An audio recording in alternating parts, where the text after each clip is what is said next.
আসসালামু আলাইকুম প্রিয় বন্ধুরা, কেমন আছেন? আল্লাহর রহমতে সবাই ভালো আছেন। তো যেখান থেকেই আমার ভিডিও দেখছেন সবাইকে জানাচ্ছি আমার চ্যানেলে স্বাগতম। তো আজ যে বিষয়টি নিয়ে আলোচনা করব তা হচ্ছে হাইজ পর্ব। হাইজ মানে কি আপনারা অবশ্যই শুনবেন বা জানবেন, যেটা মহিলাদের হয়ে থাকে প্রতি মাসে। তো হাইজ সম্পর্কে আল্লাহ পাক কী বলেন?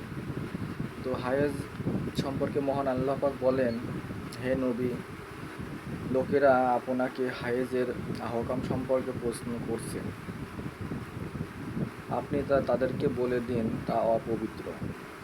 তাই হায়েজের দিনগুলোতে তোমরা স্ত্রীদের থেকে পৃথক থেকো, পবিত্র না হওয়া পর্যন্ত তাদের নিকটবর্তী হইও না।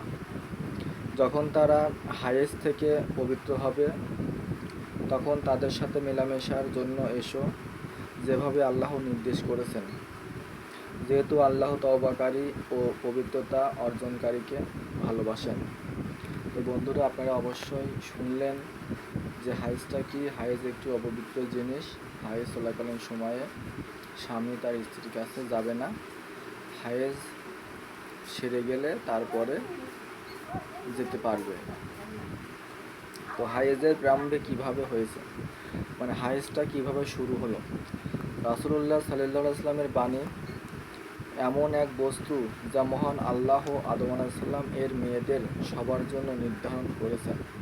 কেউ কেউ বলেন এটা প্রথম নবী ইসরায়েলের মহিলাদের জন্য নির্ধারিত হয়েছে।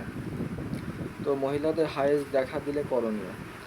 হযরত কাসেম ইবনে মুহাম্মদ বলেন, আমি উম্মুল মুমিনিন হযরত আয়েশা রাদিয়াল্লাহু তাআলাকে বলতে শুনেছি, তিনি বলেন, বিদায় হজে আমরা কেবল হজের উদ্দেশ্যে বের হয়েছিলাম। যখন আমরা সরব নামক স্থানে উপস্থিত হলাম তখন আমার হায়েজ দেখা দেয়। সে সময় রাসূলুল্লাহ সাল্লাল্লাহু আলাইহি সাল্লাম যখন আমার কাছে তাশরিফ আনলেন তখন আমি কাঁদছিলাম। তিনি আমার কান্না দেখে বললেন, তোমার কি হয়েছে? হায়েজ দেখা দিয়েছে কি? আমি বললাম, হ্যাঁ। তিনি বললেন, এমন এক অবস্থা যা মহান আল্লাহ হযরত আদম আলাইহিস সালামের মেয়েদের উপর অপরিহার্য করেছেন। তাই তোমার জন্য হুকুম হলো, অন্য হাজীগণ হজের যেসব কাজ করো তুমিও তাই করবে, তবে বায়তুল্লাহ তওয়াফ করবে না।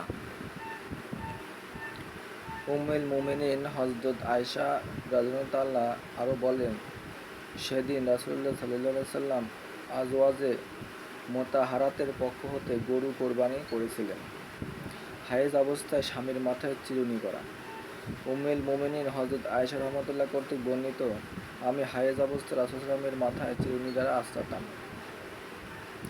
হায়েজ অবস্থায় স্ত্রী স্বামীর খেদমত করতে পারে।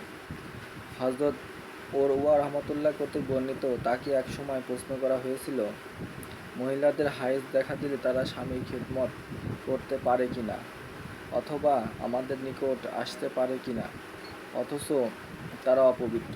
হযরত ওরওয়া রাহমাতুল্লাহ বললেন, এ সব কিছুই আমাদের জন্য সহজ, তারা আমাদের খেদমত করতে পারে, এ ব্যাপারে কোনো অসুবিধা নেই। তিনি আরও বলেন, উম্মুল মুমিনিন হযরত আয়েশা রাহমাতুল্লাহ আমাকে খবর দিয়েছেন, তিনি হায়েজ অবস্থায় রাসূল সাল্লাল্লাহু আলাইহি ওয়াসাল্লামের মাথায় চিরুনি করতেন। এ সময় রাসূল সাল্লাল্লাহু আলাইহি ওয়াসাল্লাম মসজিদে ইত্তেফাক ছিলেন। তিনি মাথা উম্মুল মুমিনিন হযরত আয়েশা রাহমাতুল্লাহর হুজরার কাছে এগিয়ে দিতেন, আর হযরত আয়েশা রাহমাতুল্লাহ হুজরা থেকে রাসূলুল্লাহ সাল্লাল্লাহু আলাইহি ওয়াসাল্লামের মাথা চিরুনি দ্বারা আঁচড়ে দিতেন। অথচ হযরত আয়েশা রাহমাতুল্লাহ সে সময় হায়েজ অবস্থায় ছিলেন। মহিলাদের হায়েজ অবস্থায় কুরআন তিলাওয়াত করা। উম্মুল মুমিনিন হযরত আয়েশা রাহমাতুল্লাহ কর্তৃক বর্ণিত, তিনি সোফিয়া রাহমাতুল্লাহকে বলেছেন, রাসূলুল্লাহ সাল্লাল্লাহু আলাইহি সাল্লাম কোনো সময় আমার কোলে ঠেক লাগাতেন, আমি তখন হায়েজ অবস্থায়, আর তিনি কুরআন তিলাওয়াত করতেন। হ্যাঁ বন্ধুরা, আজকে আমি যে বিষয়ে আলোচনা করছি হায়েজ সম্পর্কে আলোচনা করা হচ্ছে। তো হায়েজ অবস্থায় রোজা ছেড়ে দেয়া। হযরত আবু সাঈদ খুদরী রাহমাতুল্লাহ কর্তৃক বর্ণিত, এক সময় হযরত রাসূলুল্লাহ করিম সাল্লাল্লাহু আলাইহি ওয়াসাল্লাম ঈদুল আযহা অথবা ঈদুল ফিতরের দিন ঈদগাহে রওনা হলেন। পথিমধ্যে তিনি যখন মহিলাদের কাছ দিয়ে যেতে লাগলেন তখন তাদেরকে সম্বোধন করে বললেন, হে মহিলাগণ, তোমরা আল্লাহর রাস্তায় সদকা করো, যেহেতু আমি তোমাদের অনেককেই দোজখী পাচ্ছি। তখন তারা আরজ করলেন, ইয়া রাসূলুল্লাহ কী কারণে আমাদের এই অবস্থা? রাসূলুল্লাহ বললেন, তোমরা বেশি বেশি লানত অভিশাপ বর্ষণ করো, স্বামীর অকৃতজ্ঞতা প্রকাশ করো। আমি জ্ঞান ও ধর্মের দিক থেকে তোমাদের চেয়ে এত কম অন্য আর কাউকে দেখিনি। তোমাদের কেউ কেউ একজন বুদ্ধিমান জ্ঞানবান ব্যক্তির জ্ঞান বিনষ্ট করতে সিদ্ধহস্ত। তারা পুনরায় আরজ করলেন, ইয়া নবীজি, আমাদের দিন ও জ্ঞানের কমতিটা কি? তিনি বললেন, একজন মহিলার সাক্ষ্য একজন পুরুষের সাক্ষ্যের অর্ধেক নয় কি? তারা বললেন, হ্যাঁ। তখন রাসূলুল্লাহ বললেন, এটাই তোমাদের জ্ঞানের কমতি। পুনরায় বললেন, তোমরা যখন হায়েজগ্রস্ত হও তখন নামাজ আদায় করো না এবং রোজাও রাখো না, ঠিক নয় কি? তারা বললেন, হ্যাঁ। তখন রাসূলুল্লাহ বললেন, এ হলো তোমাদের দ্বীনের কমতি। তো বন্ধুরা, আপনারা শুনলেন হাইজ পর্ব কী করা যাবে না করা যাবে। তো যারা এই হাদিস শুনে উপকৃত হচ্ছেন বা ভালো লাগছে, যদি ভালো লেগে থাকে তো লাইক দিয়ে শেয়ার করুন, আমার চ্যানেলটিকে ফলো করবেন।